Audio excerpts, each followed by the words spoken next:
Hello, Serge here from the Backyard Driving Range. Well, we have a question that came into customer service, and this one is from David W. Noble, and David says, I have been struggling with my driver for a couple of years. My shots would go about 2/3 of the way down the fairway and then tail off to the right, and I would be in the trees every time. But as you call it, riding the skinny horse, my shots have been dead square down the middle of the fairway. Thank you for such a great tip, Dave. All right, Dave, thanks for sending that in. And although it's really not a question, but rather I guess we could say a compliment, I decided to read it and talk about what I think is the main reason why you improved your driving. Like any golf shot in golf, which is where I guess we hit golf shots, right? Golf. If we want to play successful, we have to have a swing that is consistent and therefore repeatable and most importantly functional. And as you know, the definition of the peak performance golf swing is a 3/4 limited turn backswing. And if you go into our what I used to call secrets, and now I call them rules, secret or rule number 1 would be golf is a game of angles. The fewer the better. And so the key now is that we want to make a swing in which we start from good positions. The setup determines the motion, and so we can't have a correct motion without the good setup. And the key to the setup and having a consistent motion, which means our angles remain as constant as they can, is the wide knees, outward pressure, or as Dave made note, what we sometimes call the riding the skinny horse. This is actually our trademark of the peak performance golf swing. I've had many times students call me, or when they see me, they say, hey, Serge, I had a guy come up to me. I was hitting balls the other day, and he came up to me and said, hey, you take lessons from the Serge, don't you? And the student says, well, how do you know? And he says, you have the knees. All right? Well, the key is I guess I can say, if we want to have a little statement that rhymes, the knees are the bees, and if you don't have the knees, you're going to get stung. All right? Wide knees, outward pressure. Let's define what it is. We know that our stance is supposed to be about shoulder width with the feet. If you were to place a club underneath your armpit and get into your preloaded heavy right position, it would basically be touching your back knee, which your back knee would be pointing outward a little bit, and it would come down to about where your big toe is. This foot never changes. It is in the same place with every club in the bag. All right? So how does preloaded heavy right come? You just come over and you just kind of sit right there, just like as if a pitcher is going to go like that to start his windup, or a tennis player goes like that getting ready as they throw the ball up to serve. It's just right here. Preloaded heavy right is not sticking you going this way, because that's going to get you out of balance and your right side classes backwards. Just everything goes right here. Probably the effect of maybe being about 1 inch, feel like you're 1 inch uphill lie, all right, with the forward foot higher. Once you get in that position and the knees are wide, we stretch them just enough to stretch the insides of the legs here, not enough where you'll ever roll your feet off the ground. Your feet still have to be flat.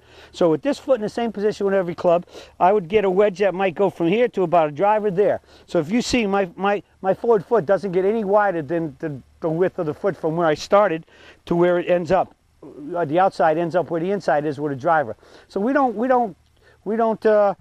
get an extraordinarily wide stance, because as Dr. Armstrong once said, a wide stance is one of the biggest causes of back pain. So once you're in the wide knees, outward pressure, what is the key to riding a skinny horse? To maintain your knees. You must maintain the width of your knees, especially in the backswing, and the levelness of your knees.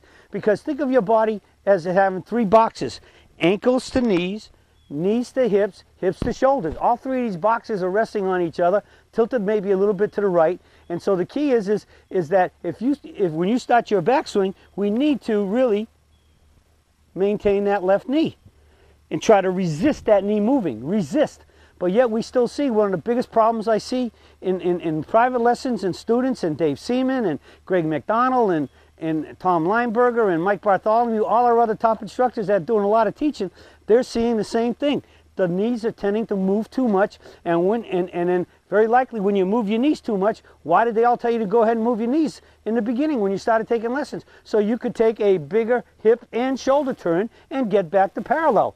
But again, the peak performance golf swing is described as a limited turn 3/4 swing. And so the way we most efficiently, effectively, consistently maintain and be able to make that limited turn 3/4 backswing is the knees. So the key is just to resist those knees. Now, people have been told, lift the foot and kick the front knee and kick it in and make a K. Remember my statement for that is, special case for breakfast, not backswing. So we want to stand here and get that little bit of pressure and resist that knee coming back so we can lift up. And you hold the knee here, it cuts down the hip turn, which cuts down the shoulder turn. And if you maintain your firmness of your left wrist, where we have no wrist cock, good wrist action is no wrist action, you should have a nice 3/4 swing, and you should have turned only to where your forward arm is over your toe line. That's the forward upper arm. The hands and club will get a little bit behind because we're swinging on a diagonal plane. And so when you get that, you're right here, and boom, you can go and hit a good golf shot. So let's see what it looks like. Wide knees, outward pressure. You must resist this knee. Now here's the last key. When you resist this knee this way, you do fire, and you start your downswing, you do fire your backswing, and your forward upswing, your back leg, and all the way up the right side. So my feeling is once I come in here and I've hit the ball, my whole backside from the back foot, which means the right foot, the knee, the hip, the shoulder, they're all chasing my club up to the tee finish. And so that's how I get in the tee finish balance, square to the target, all right? We always finish square to the target, so we fire the right side. So the only knee we resist is the forward knee in the backswing, in the takeaway all the way to the top, okay? So if we do all of that and we maintain riding the skinny horse, we'll keep our knees very level, which keeps the hips level, which keeps the spine level, which keeps the shoulders and head level and stable. You move that knee and everything starts moving. So that's where we get the fewer angles of rule number 1. So here we go with an iron.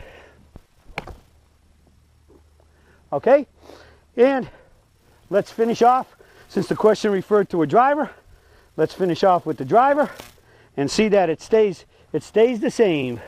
I'm going to use my big high tee here. Okay, I got to move it a little bit more forward or I'm going to come off the mat. And the whole thing maintains the same. I'm going to get the wide knees outward pressure. I'm going to resist this knee moving, turn right to here and up. See, if I was taking a big turn, I'd be hitting my clubs. I'm not worried about hitting those. All right, so here we go. Maintain the wide knees outward pressure. I'm going to keep riding the skinny horse in the backswing, but then I fire in the forward swing. The whole right side fires through.